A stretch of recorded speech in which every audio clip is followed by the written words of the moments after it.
Hello there. So my friend Aldo knows nothing pretty much about the 40K universe. So today I'm going to attempt to explain the setting as a this isn't going to be a super in-depth deep dive. This is going to be a kind of overview, but I'm going to do it with just using 5 words. Now Aldo has those 5 words written down. So Aldo, let's just jump into it. What's the first word that you've got written down? All right. Heaven. Okay. So the way I think this works best is if we kind of give you a setting, kind of give you an idea of what the setting of the 40K universe is in terms of giving you a timeline. I think a timeline is always the best place to start. So we're going to rewind the clock 65 million years ago, to be precise. So the one thing to keep in mind here, Aldo, is that this is set in our universe. So this isn't some Okay. parallel universe. We are in our current universe for 40K, okay? So like Earth and everything is there. It Earth exists. exists, Mars Okay. exists, all that stuff exists. We are currently in our timeline. So 65 million years ago, we're starting with the word heaven because 65 million years ago is when the stories of the Warhammer 40K universe start. Now, it makes sense to start with this race called the Necrontiri. So these Necrontiri are human-ish. You would, 2 arms, 2 limbs, or 2 legs, 2 arms, a head, for all intents and purposes, an alien-ish but humanoid-looking race. Okay. Now, this race lived very close to suns, which meant their lives were extremely short because of the exposure to radiation. Brutally short, but, they maybe lived to about 30 years old. Okay. Earth years, about 30 years old. So not big, but they did develop enough technology to be able to go out into the stars. And when they did go out into the galaxy and kind of surrounding area, they discovered these beings called the Old Ones. So this is the first encounter with anything of a godlike level of power. Okay, that's power, by the way. It's Northern Irish. I was like, far. Okay. Just translation.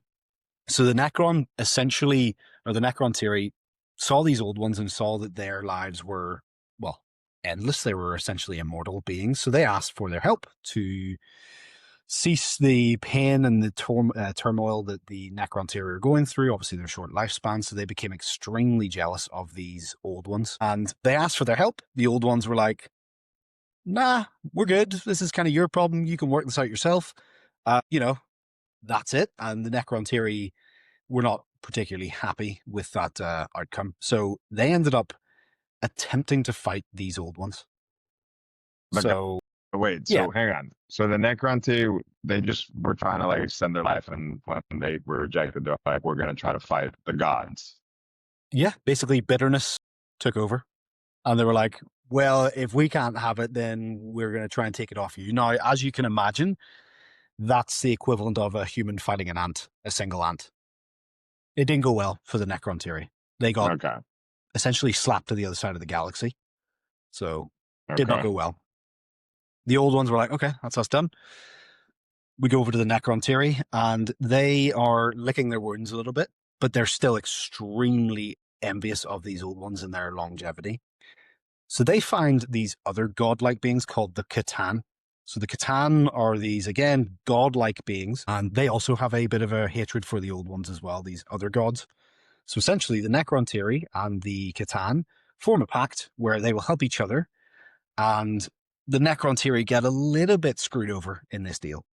Because whilst they get the immortality from the Catan that they wanted, the Catan actually feasted on the souls of the Necrontiri people. So in getting immortality, they ended up becoming these robot-like immortals. Now that's what they are now in the setting called the Necron, and we'll talk about them a little bit later on, but they don't really show up again after that. They become the Necron, these immortal robots. Essentially, think like Terminator. Okay.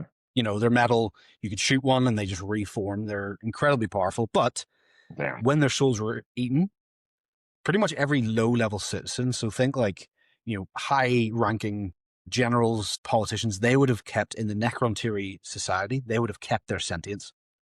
So not Okay. all Necrons lost their minds when they became these metallic slaves, But but the pretty much for masses, so the masses basically they became like a hive mind.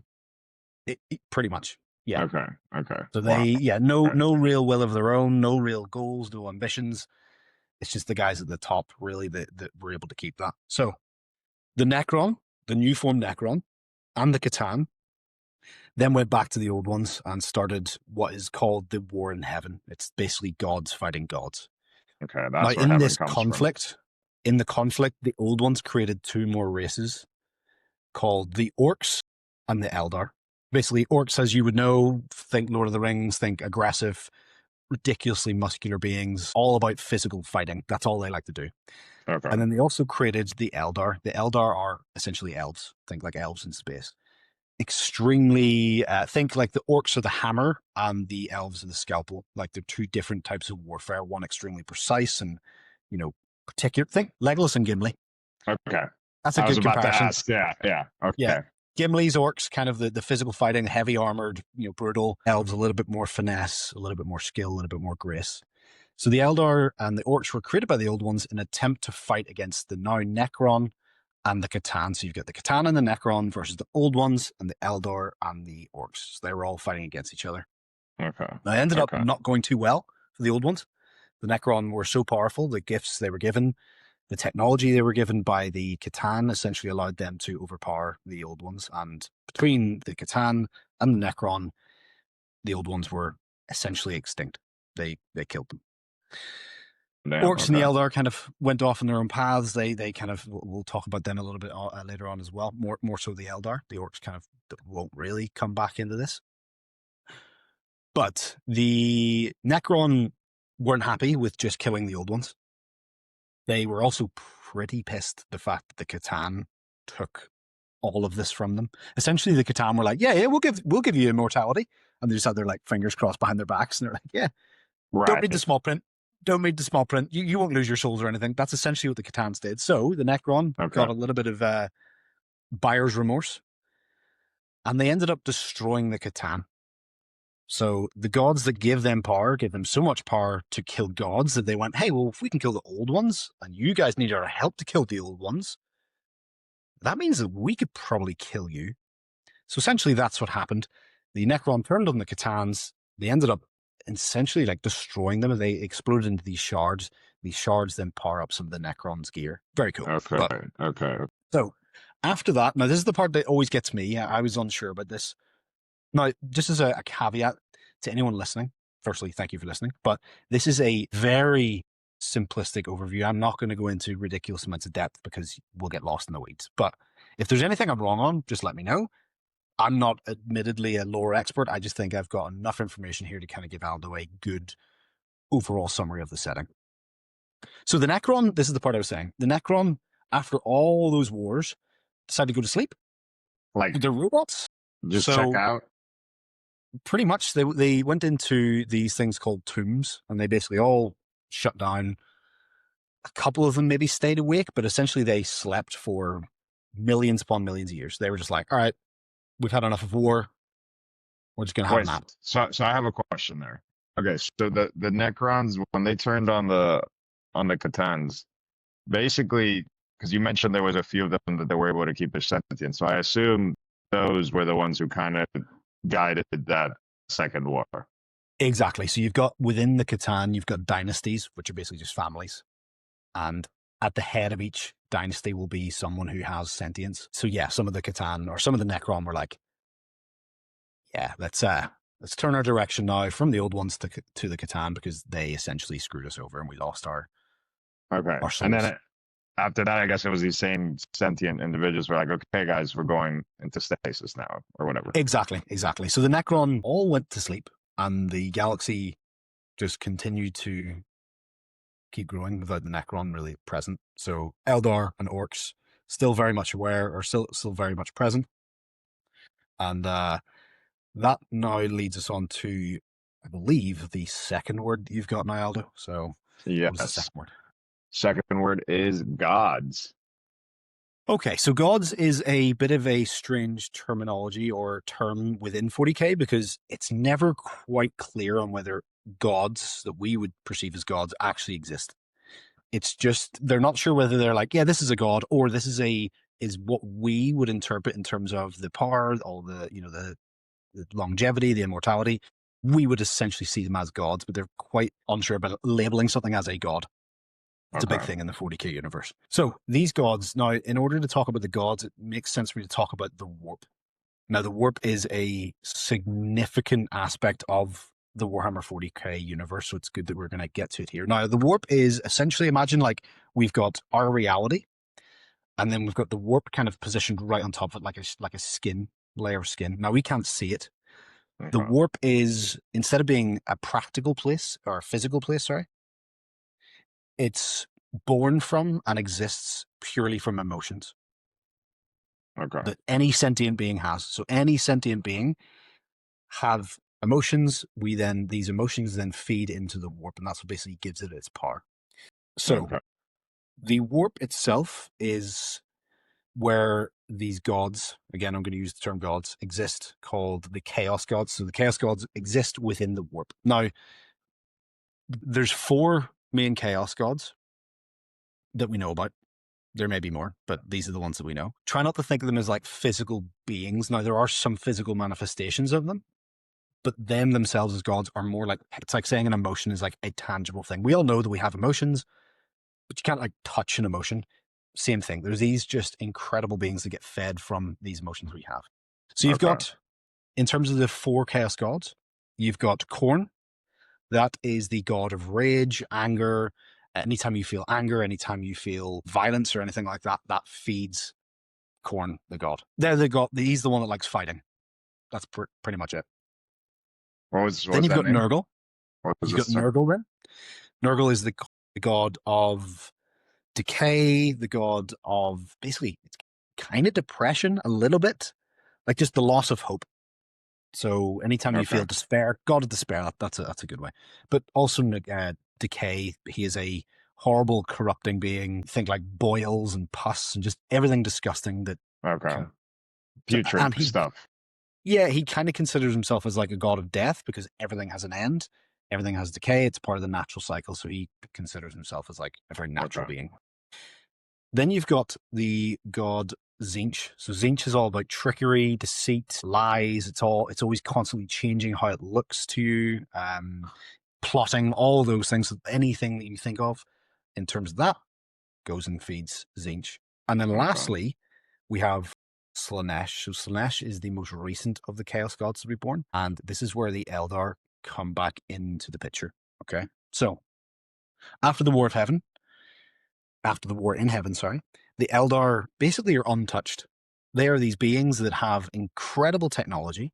They have an ability to tap into the warp as well. So the warp is, as I said, this kind of dimension that lays itself on top of ours. Now, we have these things called psychic beings or psychers.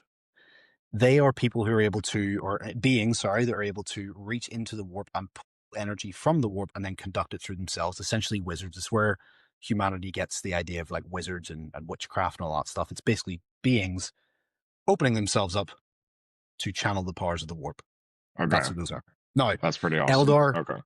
The Eldar are extremely in touch with the warp. They're very magical based beings, and they essentially get to the point where they are at the apex of their civilization. So Eldar are untouched, unchallenged. Their technology is beyond anything. Anything that would really come against them as a threat is laughable. Okay. Now, their dynasty and their empire just continues to grow and grow and grow and grow, completely unchecked by any challenge. They can immediately go through. They are essentially wanting for nothing. No wars exist between them. Imagine like society if everyone decided to just work together for the betterment of our society, and then imagine what that would look like over millions of years. Damn. Yeah. So the Eldar reached their zenith. They were at the peak of existence, which means, well, if you didn't have to go to your job, if you didn't have to worry about food, what would you do with your time? You would struggle to find, I think a lot of people would struggle to find things that really satiate that boredom. And that's what happened to the Eldar. So they got to the point where their societies were perfect, no war. They could focus on art. They could focus on music. They could focus on creation of other beautiful things. But it got to the point where, in order for, let's say they went to a concert, if you go to the best concert in the world, how do you level it up? Do you make things bigger? Do you make things louder? Do you make things more excessive? You follow the pattern here. Yeah. Essentially, the Eldar got to the point where their depravity, their just all the kinky stuff, I was gonna say essentially all kind of how they portray like the Romans and the Greeks of high society, where it was just like they're puking, they continue eating, and decadence, okay, exactly like decadence, corruption, just basically turning everything up to 11. Now, obviously, the Eldar are these extremely psychic beings, so any emotion they're feeling is like beyond anything we could ever experience. okay, Okay, so their sorrow is to a depth that we couldn't even comprehend. Their joy is at a level we couldn't even comprehend. So you can imagine how much influence they were having feeding the warp. So they were constantly wow, feeding the warp with all this yeah, depravity. Now, some of the Eldar were like, this is getting a bit much. We're bouncing. We're off. So they left. But the rest of the elves that were like, yeah, no, let's double down on this debauchery and making everything crazy, they just kept going. And that's where the fourth god of chaos was birthed, Slanesh. It was born from the elves' depravity and greed and, yeah, basically excess. When Slanesh was born, she ripped out of the warp so that she basically cut Slanesh is neither she or he. It's whatever you desire, whatever it pleases you most. And it ripped out of the warp, so it created like a rip within the warp, and it then feasted on the vast majority. I think maybe 98% of the Eldar species were wiped out. And that started in the downfall of the Eldar and that slow collapse because Eldar can't populate very well. They are a dying species, so they reached their zenith and then started to collapse. So they're like, yeah, I mean, basically, like again, Lord of the Rings, using it as an example, but the elves can no longer produce or whatever, and it's just like they're fading into the horizon essentially. Exactly. It's kind of the time of their time is over. Now they're still in the current setting, but they're a shadow of like what they were. They're not anything near like they still have their technology, they still have all that stuff, but their numbers are no matter how strong you are, if it's one versus a billion or a trillion, it doesn't matter. Numbers will eventually win. So essentially that's where the Eldar are currently. Wow. Okay. And I assume like a handful of them are probably still like the psychers who can do stuff and Oh yeah. So psychers exist in okay. pretty much any sentient race, like most sentient races, psychers will exist. They're Oh, so still it's not extremely powerful. only elders, other races can have psychers. Okay. Okay, cool. Yeah. Basically any sentient being that can like think and process will have it. It's again, I'm not going to go too much into it because there's a lot to unpack for that. But the Yeah, warp no. Already my brain, is I'm like I could ask you 100 questions, but yeah, let's not yeah. get lost in I the mean, go weeds. for it. Like, is there any? So before we move on to the next thing, because we'll go on to the next word after this. But is there anything in that section that you would like to know a little bit more, if I can Well, expand upon it? So we know the gods that come so from you the warp. mentioned, yeah, the gods from the warp, the Slanesh thing. So like his is the one that I'm curious, and like this is where my question is going. So obviously he came out of like human might not be the right word, but very very like human like emotion. So like depravity, greed, excess, like that's not something that let's say you can find with other like animals and other let's say sentient creatures who necessarily that's not the thing that applies. So I'm just curious, like, can you have psychers that are essentially like yes, a sentient being, but like think of like an animal to us, like a dog or a cat or something like that. Could that tap into it and be a psych? Think it needs to. I don't know. I think it needs to be a being of some base level of intelligence. Okay, so like I just think above, yeah. So like basically where we're at and above. essentially, yeah, because like kids get a kid could be a psyker, but they don't have the intellect to understand it, but they are still psychic beings or in touch. So I think it Okay. comes from more human based or intelligence based levels. Yeah. Yeah. Okay. But the issue with the warp now, the warp is obviously from what I've told you, that's where the chaos gods lived. It's not a great place to be. Like it's not a great place to be, but it's also if you are a psyker, you obviously get these great powers, but then you also have this opportunity because the way I imagine it is that as a psychic being or psyker, you have the ability to open like a door between or be able to cut the separation between our reality and the warp. But when Yeah. you do that, when you make that tiny cut or that small window, you're also allowing the opportunity for demons which exist in the warp to get To in come that on. window. and take over you. And if if a demon can possess someone with psychic abilities, that's pretty devastating. And that happens throughout the galaxy, by the way. That happens quite Okay. regularly, which is why psychic beings are typically kind of shunned. People don't really want to be near them because they're a bit, well, they're wizards. Right. Do you know Yeah. what I mean? And yeah, I mean, yeah, you don't know if one of them is still him or something else tapped into it and is not walking in his skin. Exactly. Yeah. So I All think that right. leads us quite nicely on to word number 3. All right. Yeah. So number 3 is Empire. Have you, real quick, have you watched any of the Apple TV show? Yeah. Have No, you, is it good? not Empire. It's called something else, but it's The Foundation, and it's based on Isaac Asimov's like The Foundation book, and you need to watch it because like some of the stuff you're touching on here, there's some of these. Yeah. So it's his name is Empire in it, and it's a genetic dynasty of this man who clones basically himself. So there's always a young version of himself, like our age version of himself, like in his prime, and then an older one. And then basically like they run a dynasty for thousands of years, and then like there's another faction. You need to get into it, man. I've got that sounds like it's definitely gonna overlap with some of my interests. Okay, so Empire. Now, this is not a word that's actually used too frequently within 40k. It's usually referred to as the Imperium. But I use Empire because most people know what that word means, really. Okay, so up until this point, we have been millions of years in the past. We've not really been to a present timeline. Now humans essentially enter the chat. Okay, we are now primitive beings. We now exist. Okay. Wait, so okay, I did want to ask about that then. So what we've covered up to now, when you said 65 million years, 65 million years like is even in our times past, like so way beyond where we are right now.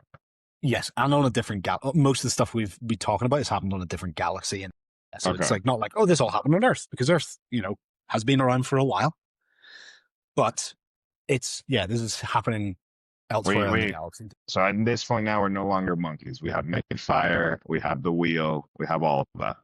Correct. Yeah. So Okay. humanity, as we would know it, as the information we have, exists. Okay. Okay. So Okay. technically, as I said, right now, we are in the Warhammer 40k universe. I'm explaining the future to you in the it's kind of funny when you think about it. Humans start to arise. Their technology starts to develop. Imagine, what our technology would look like. I mean, you think about how much technology has changed in our lifetimes, from the Nintendo 64 to the PlayStation 5, and that's not even what we're graphically capable of doing. But, just from a console perspective, look at the jump. Even, I mean, Nintendo 64, you can go back further to like I was gonna say the go back to the NES. Atari. Yeah, man. Pong. So in our lifetime, we have seen quite a significant boost in technology. Imagine what that would look like if we went forward another 1,000 years. So that's essentially what has happened to humanity. No, imagine like space travel. We're talking about space travel at the moment. Humans start expanding across the galaxy through normal means, sublight, so generational ships. So basically ships that, Okay. Yeah. going to take 10 generations to get to their destination. But we humans have started to do that. And we've essentially started to expand all across the galaxy. Now, this chapter is probably the longer one. To buckle in. Okay, so humanity expands as normal. We travel to other galaxies. We start to, culture and start to inhabit other planets. Now, with that, we create technology. As you know, we have AI and stuff like that. Now, AI in the current 40k setting is it's illegal. AI does not exist because humanity got to the point where we created AI. It started to become like sentient. It started really, really help us in our kind of boom. But as most sci-fi settings, tend to kind of follow the path of, it then revolted against us. It was like, hey, wait a minute, you guys suck. We shouldn't be taking who are you to control us, superior beings? So there's a bit of a fight between AI and humanity. Now, this didn't all happen at once. It happened all over galaxy. So it wasn't just this like wave of it. It was like pockets of it.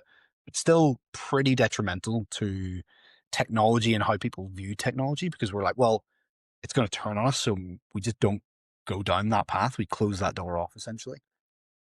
Now, obviously, with the expansion of humanity, we're talking humanity have now trillions upon trillions of humans across the galaxy. Okay. As we were saying earlier, the warp is fed by emotions, and if you increase the amount of people who can feel those emotions, you're going to feed the warp quite significantly. So on top of the AI revolt, you also then started getting warp storms, so basically rips in the fabric where the warp would come out, and it would make communicating with other planets extremely difficult, if not impossible. And this is where one of the kind of biggest things happened. Essentially, humanity started losing communications with all the other cities. So, or like, imagine you existed on a planet that was I was going to ask about that. Yeah. like a grain. So your planet was exclusive, like your main export from that planet was food. And your neighboring city, your neighboring planet, which again, traveling from planet to planet is extremely difficult. So if you don't have the ability to go into the warp, which is where this kind of comes into, talking about the warp again.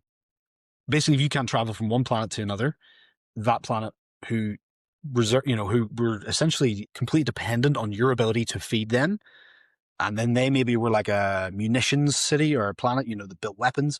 Maybe your entire defense relied on them. So it was like a partnership. Imagine then it being snapped and there's no way of communicating. You see why problems started to happen. Humanity then started to devolve entirely. Like the world just started to collapse. Society started to collapse. We went back to, it's funny because some of the worlds that you would visit, if you had the ability to visit, would look like the medieval times. Some would look like Dubai. Some would look like Dubai in 10,000 years. There's such disparities because some worlds were just better suited to survive by themselves than others. So, I mentioned briefly there about the warp. Humanity were traveling at sub-light speeds for a long time to traverse from planet to planet. But then they realized that the warp allowed them to travel at faster than the speed of light. So it suddenly made traveling from planet to planet much, much easier. But as I said earlier, the warp isn't the best place to be for humans or for anyone who has any sentience.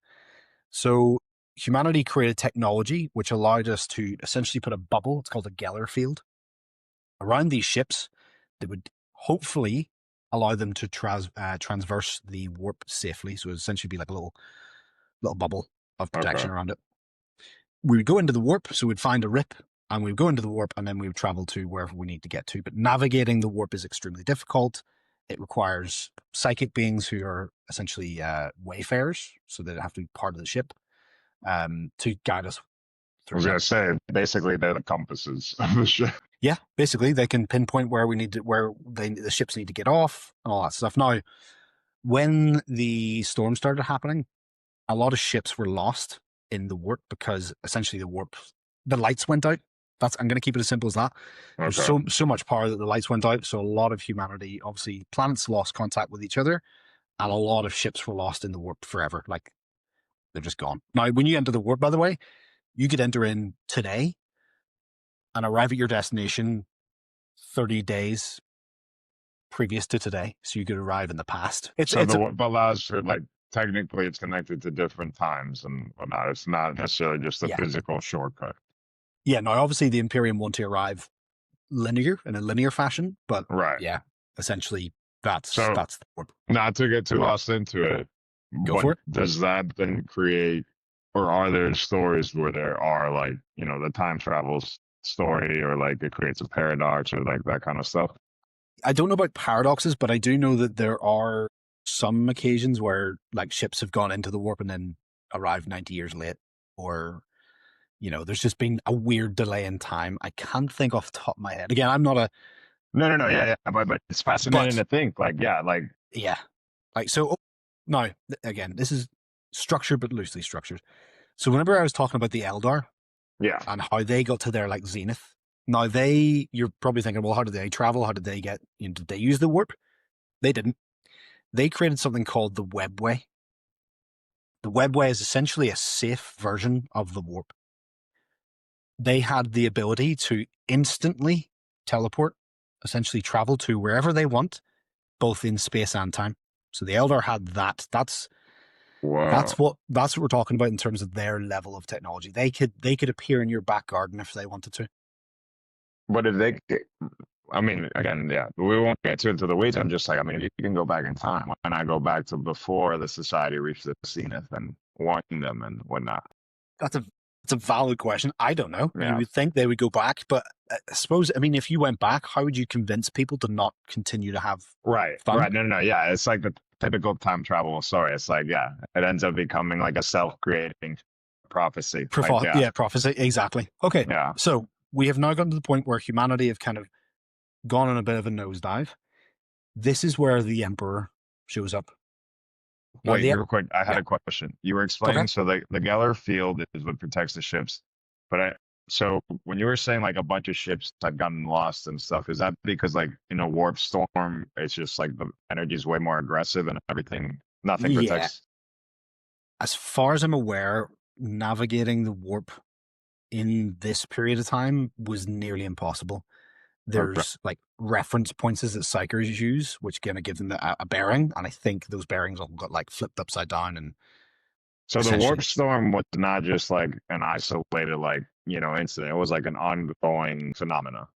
I believe so. Again, this is the part that I'm not 100% sure on, but again, broad strokes. Basically, the warp became extremely difficult to traverse into, Okay. All right. like to the point where it's suicide. So, and again, that I think now again, this as I said, I'm just calling myself out here. I think that was because of the expansion of humanity and the amount of emotions that humanity had. I think that's what caused the instability. I'll look into that a bit more detail, but broad strokes, I think that's basically what happened. So So the the Emperor. Emperor arrives. Now, the Emperor is the most psychic, potent human to ever exist. A Okay. couple of theories on how he was created, but we'll not dig into those today. All you need to know is the Emperor is this incredibly powerful psychic being who has been around humanity for a lot longer than he announced himself. So he's been watching humanity from the shadows, guiding it, Okay. kind of like Gandalf, a little bit like Okay. Gandalf. He's like, I'm not here to enforce my will.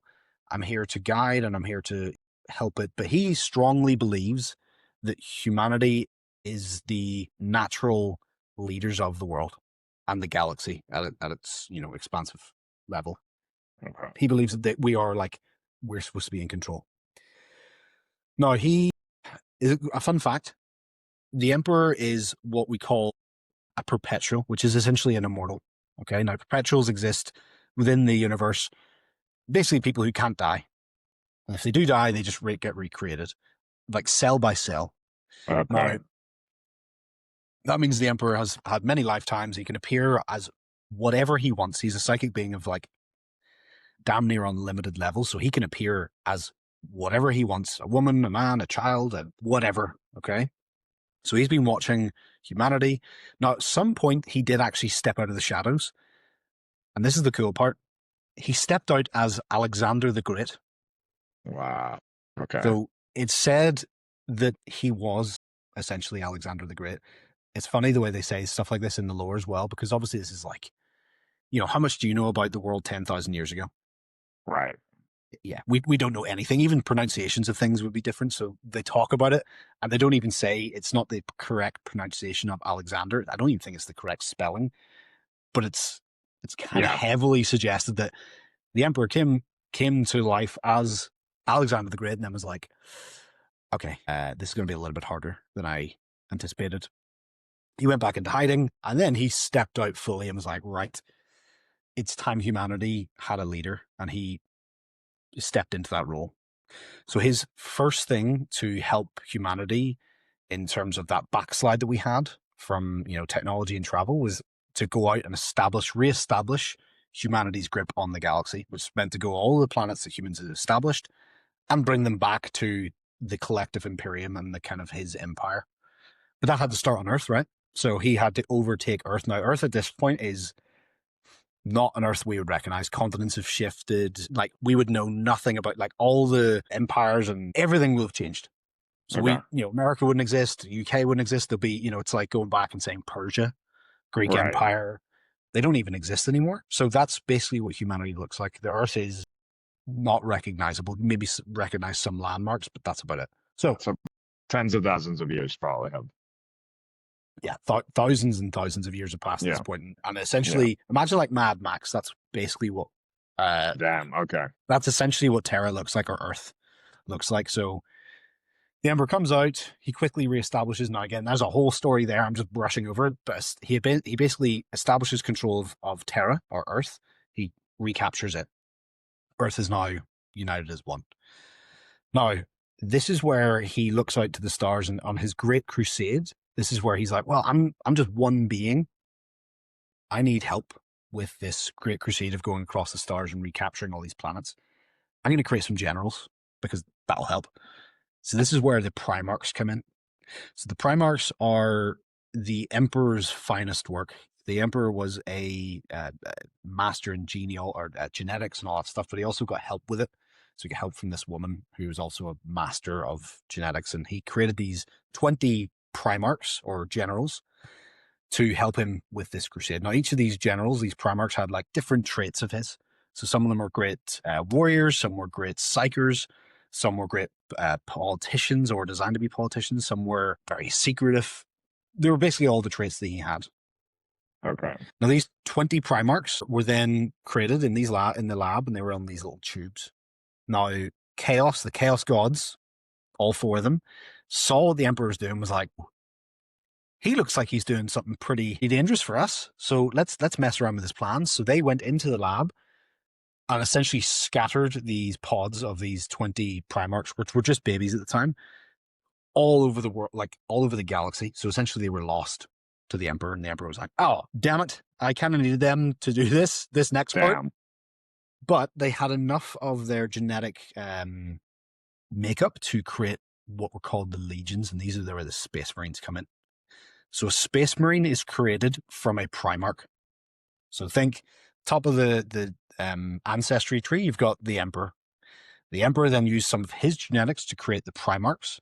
Okay. And then the Primarchs' genetics were taken to create the Space Marines, which is what they would call their Legion or their chapter. Okay, so just to give you an idea, you've got Sanguinius, who was the Primarch of the Blood Angels. So the Blood Angels were created, mixing his blood with humans to create Space Marines. That's essentially how Space Marine is related to a Primarch and how a Primarch is related to the Emperor. Okay. So these Primarchs went scattered all over the galaxy. And again, if you would like to go into those, I would happily give you a brief overview of all 20. I'm putting an asterisk there because there was 20, but well, we'll see if people are intrigued by that video, but I could definitely do that. So these Primarchs were scattered all over the galaxy. They all had different upbringings. The Emperor then essentially went across the galaxy to try and collect them all to then help him with this crusade. And I believe that's where we will wrap up number 3. So any questions there before we get on to the fourth word? No, I would definitely want to do a dive on those 20 at some point. So that would be Primarchs. Well, we can definitely do that. We can definitely do that. I know enough about each of them to kind of give you a good idea of who they are. You know, you might be able to pick your favorite from that as well, which would be cool. Okay. So, Okay. So on to the fourth word. What we got? All right. This is a big one. Betrayal. I'm excited to find out what this one is. Yes. You did say this is the one that excited you the most. Okay. So it's good that I've established the Primarchs at this point. So imagine the Primarchs are all collected. They are then used to go across the Imperium or the galaxy to then reclaim all these worlds. And it's going pretty well for the most part. In fact, it's getting to the point where it's almost wrapping up. Now, again, So he found all 20 of them? He did. He went and found all 20. It took him some time. They were all discovered in different order, but yeah, he was able to essentially collect them all. You know that? Yeah. Okay. Bring them back. Wow. So this is where, imagine things are going pretty well, starting to reclaim all the galaxies. They're fighting off all these alien species as well. It's not just humans, not just trying to corral humans. They're also fighting different enemies and stuff like that across the galaxy. But the Emperor essentially pulls back from his great crusade.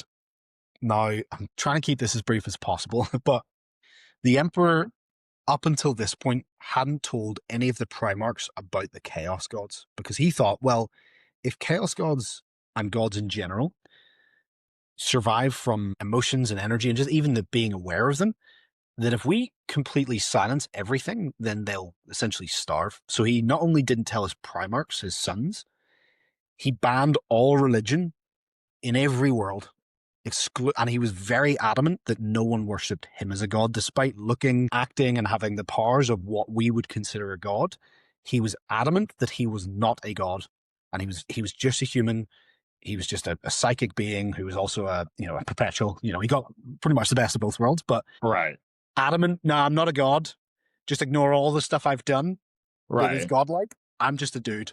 I'm covered in feathers and I quack, but I promise you I'm not a duck. I promise you. Exactly. Yeah. So he didn't tell any of his sons about the warp. He didn't tell any of his sons about the chaos gods. So after the Great Crusade was kind of wrapping up, he put Horus, who was his favorite son. I think Horus was the first Primarch to be discovered as well. So he spent a lot of time with the Emperor. I think 30 years he spent with the Emperor by themselves, and he got to learn a lot. And Horus was like, amongst all the Primarchs, Horus was the most loved, the most like charismatic. He was the best of the Primarchs. And you've maybe heard of this. This is where the Horus Heresy I heard kind of comes. that title, but I don't know what that means. So essentially, Horus got manipulated to a certain degree, but he also didn't really like how the Emperor was doing things. He discovered that the warp. He basically was like, "Hey, look, you've hidden a lot of stuff here. You've also then abandoned us through the Great Crusade. It's like you don't care anymore. You're going off to work on this secret project that you won't tell anyone about, and you've left me in charge." Horus at his core really, really needs like acknowledgement. That's basically his flaw. His flaw was like he needs to know he's doing a good job. And when the Emperor left the Great Crusade and was like, "Right, you got this. There's only a couple more plans to tidy up. You got this. I'm going to go do my secret thing here." Horus was like, "Cool. I got promoted to be the highest rank. Like he is, for all intents and purposes, the number one guy beneath the Emperor." But he was like, I kind of wanted to. It's like, Mum, come and see me do this. Mum, come and see me. That energy of a kid, like watch me dive, Gotcha. watch me dive. And Horus is like, Gotcha. Dad isn't here to watch me conquer and all that stuff. So Yeah. some resentment was building up. Okay. And I mentioned what the Emperor was. He left to do this thing. The Emperor was essentially trying to create a webway for humans. So this safe way of traveling the stars without having to go into the warp. Because if he didn't have to touch the warp, if no one knew the Chaos Gods existed, he would be suffocating them. They would be getting no power whatsoever. That was his plan.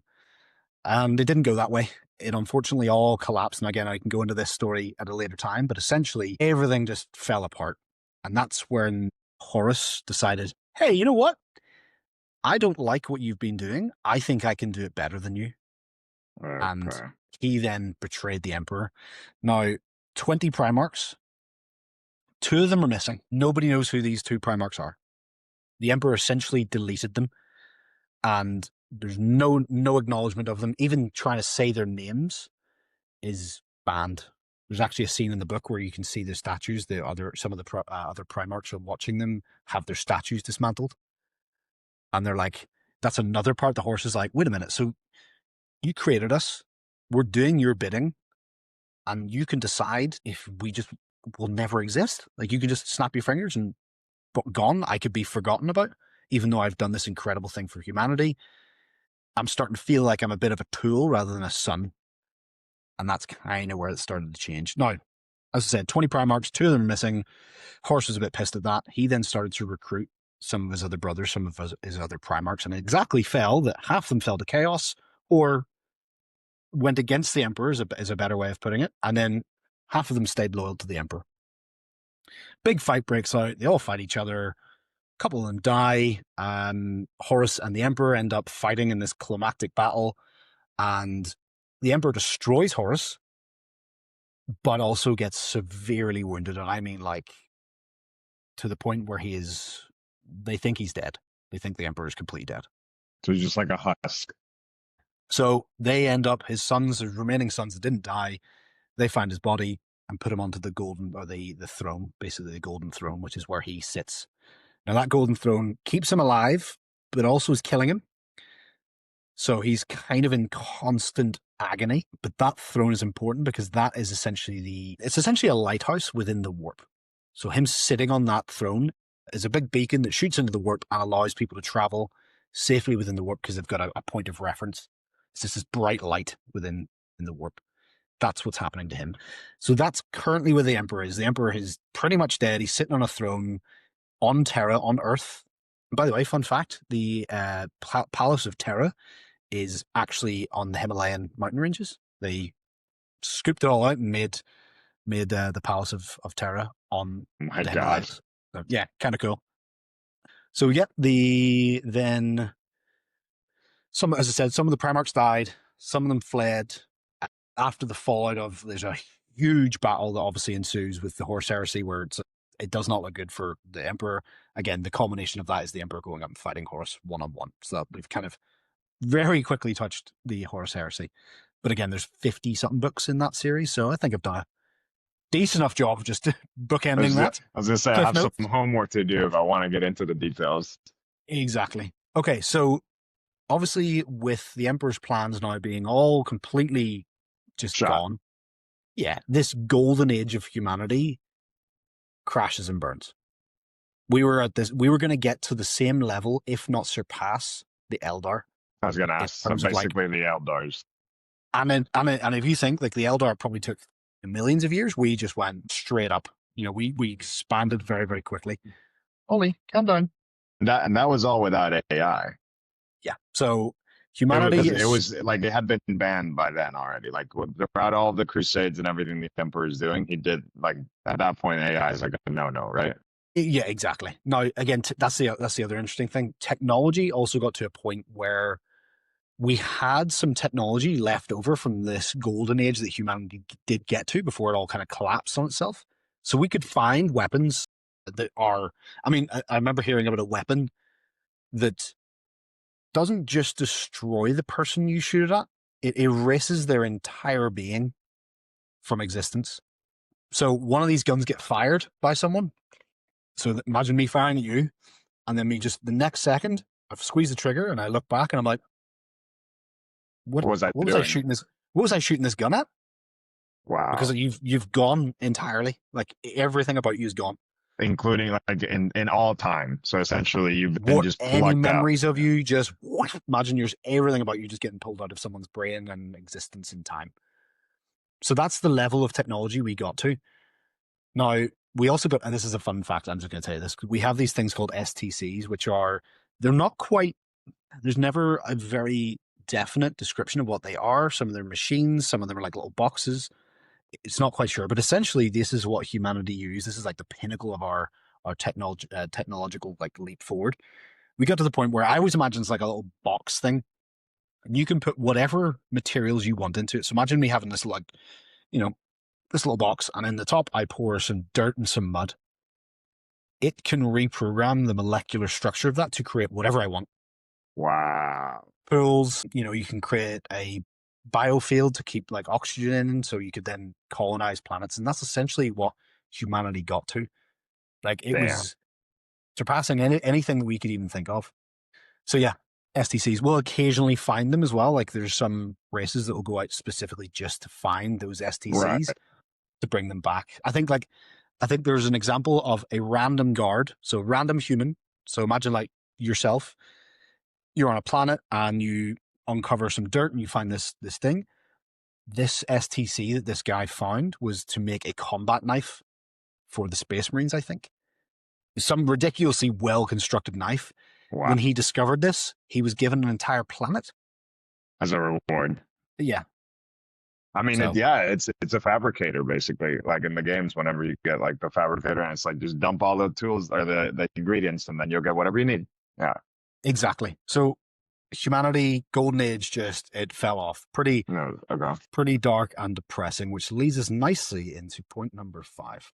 Okay. So this one also is pretty cool sounding. The Grimdark.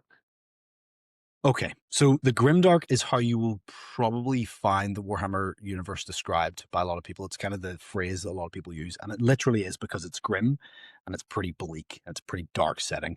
There's a kind of running joke that, you know, people who are fans of Lord of the Rings, Star Wars, Harry Potter, you say, oh, would you like to be part of the Harry Potter universe or the Pokemon universe or whatever?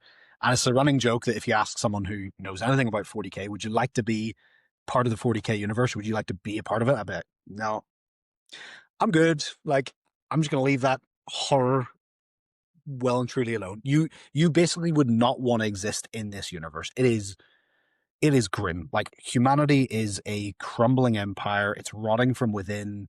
There's demons attacking, there's aliens attacking, there's humans turning on each other.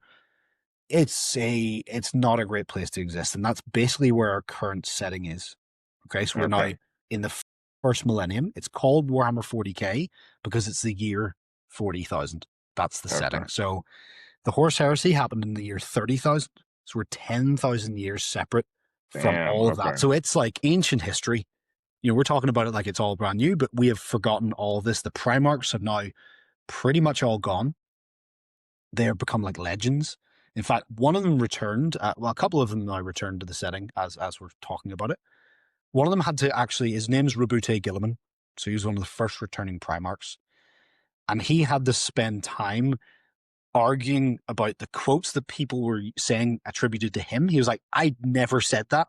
Like, you've been deifying these quotes from me and this approach and these mottos that I never said. Like, this is absolute nonsense. It gets to the point where he's just like, I'm fed up correcting my own quotes to people, and I'm just not going to bother anymore. That's crazy. We're now in the Grimdark. Again, there's wars on every front. Everything is just not great. Okay. The Emperor's still on the throne. He's now hidden away. Like, no one sees the Emperor. And essentially, we're now caught up to where the current setting is. At the moment, the Warhammer 40k universe was a stagnant world in terms of, like, nothing changed, but now the story is actually moving forward. So we're getting the likes of Primarchs returning. So we have, on the Chaos side, we have 4 Primarchs that have returned. And on the Imperium side, the good guy side, we have 2 Primarchs that have returned for good. So this tide's starting to change, but it's still very much in favor of the bad guys. And this is the other thing, right? So you might hear this. People say there's no such thing as good guys and bad guys within the 40k universe. I strongly disagree. I think there are very much good guys and there's very much bad guys. Now, we both know that good doesn't really exist. People do good things. I don't think anyone is at heart a completely good person. We do good things, we do bad things, we do middle of the earth things. That's essentially this. So people go, oh, humans, oh, they're not the good guys. Well, they are. They're kind of, we're trying to strive, but just like everything, there's corruption, there's deceit, there's everything that would be involved in human. Always, but for the most part, like, you're going to be, if you see a fight, you're going to most likely be rooting for the humans. In all likelihood. Again, some things within the Imperium, which is considered the good team, some of the things they do are a bit brutal in the way they treat things. So, for example, this brings orcs back nicely. So the orcs are not, they're asexual beings, so they don't actually produce sexually. They produce through spores. They're essentially mushroom people. Wow. Okay. When an orc dies, its body decomposes and then turns into mushroom spores. Those spores then travel. A single spore can then create an orc. And there's thousands upon millions upon spores that come from a dead orc. Wow. Okay. So killing an orc is killing orcs out entirely, extremely difficult. Extremely difficult, because if you leave one rotting in a hole somewhere, millions are going to come out of that. It comes back, yeah. So the Imperium have this thing called Exterminatus. Now, this is one of the situations they would use this protocol. And it's essentially, oh, look, there's a world down there. Orcs invaded. Now, they killed them all. But we can see that the orcs are coming back. So, you know what? Exterminatus. And they just literally nuke the entire planet. Yeah. And they do this for several reasons. And then we can maybe talk about that in the extension of this video. So that was us. So we've gone all the way back to 65 million years ago, from the War in Heaven to the current 40k Grimdark setting. Now, hopefully this brief overview has helped you understand it a little bit more. Hopefully you feel like you've got a better grasp of what's going on, the setting, and that's the way I like to do it anyway. So again, hopefully this has helped. If you do want a part 2, this is to the audience, but you as well, Aldo.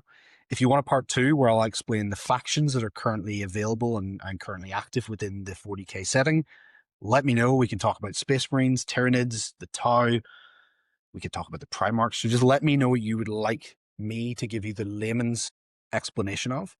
Because as I said, I'm not an expert in this. There are people who are way, way more involved and up to date with all the stuff than I am. But I think for the layman's, I have a good way of getting into this and accessing it. So let me know in the comments below. Aldo, congratulations on getting through. How's your mind? How's it feeling? Man, I want to keep going. I nerd out on all this stuff, but no, this was awesome. I mean, it's exciting. I told you I've been wanting to get into it, but it is hard for somebody who knows nothing because you throw out 50 books and that's going to make most people run for the hills. So this has Exactly. been great. Like you can see all my notes I've been taking while you were talking. So I'm like Excellent. into it. I'm very into it, man. Thank you. I appreciate you Excellent. making me a part of it. Yeah. No, dude, thank you. Again, I'm not a, there's notes. I'm not an expert by any stretch of the imagination, but as I said, I think I know enough that I could get someone excited or give them an idea of what this entire thing is without getting lost in the weeds. Because you can Yeah. very easily get lost in the weeds in this. I mean, you have no idea how many times throughout that I was like, oh, no, put that, just set that aside. Oh, no, set that aside. Very difficult. But so I appreciate you being here because it helps me structure this in a way that feels more conversational. I don't want this to feel like a lecture. I want to just feel like it's just two guys hanging out, one guy telling his mate about this thing that he finds extremely interesting. So yeah, I I love appreciate it. it. I love it, man. Awesome. Thank you. Awesome. Well, look, thanks again for joining. And yeah, let me know if this helps. Let me know if you want to see any more videos like this. Have a good day. See you soon.